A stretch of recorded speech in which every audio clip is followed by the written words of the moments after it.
Meanwhile, a local Department of Social Services is in the spotlight for how it handled the case of a young boy who died while in his mother's care. This is all happening in Moore County just months after Rylan Ott wandered away from his home and drowned in a nearby pond.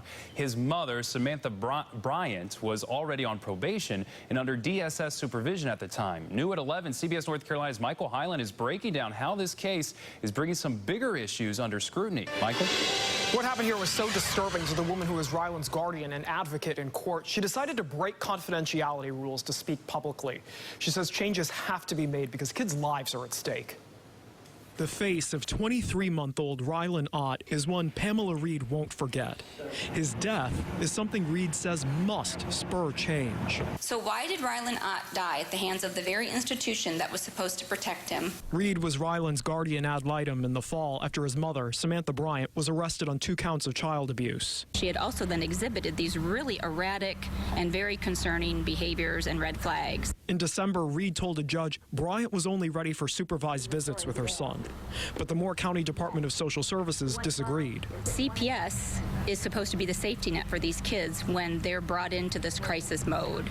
And they put a toddler back because they didn't have time to drive him to visits. One day in April, Rylan wandered away and was found floating in a pond.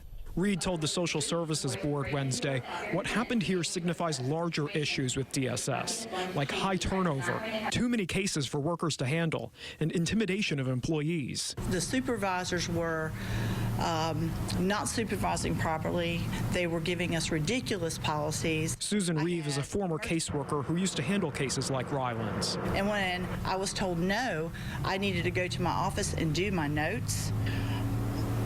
That just put me over the edge because it was more like the kids don't matter, get your notes in because that's how the billing happens. We asked DSS Director John Benton about the allegations. Is that happening here? It will be investigated to see if it's happening here. So at this point, not admitting that some of these things they're talking about are indeed happening? I think it's time, we're looking into our practices every day. Durham's DSS is conducting an investigation of what's happened in Moore County.